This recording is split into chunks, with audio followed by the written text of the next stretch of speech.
Welcome to Samba Samba. Enjoy the video. You begin by getting both devices ready. Turn on Wi-Fi and Bluetooth and open the casting app you chose. Connect the tablet to the same network as the phone so discovery works. This matters because casting uses local network traffic.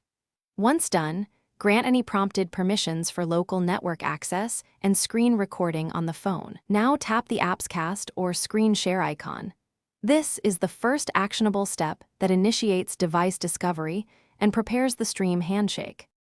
You now choose the tablet from the phone's cast list.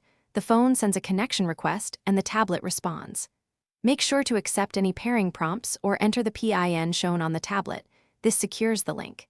If the app offers resolution or audio options, pick one that balances quality and latency. Lower resolution reduces lag on slower networks. While connecting, keep the devices near the router and avoid heavy downloads. Doing so stabilizes the stream and reduces dropped frames. You finish by stopping the cast from the phone or tapping disconnect on the tablet.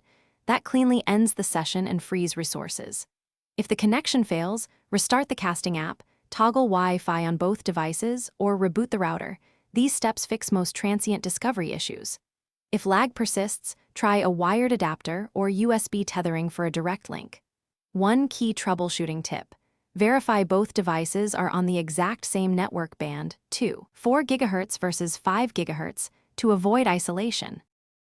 Thanks for watching. Consider subscribing if we helped you.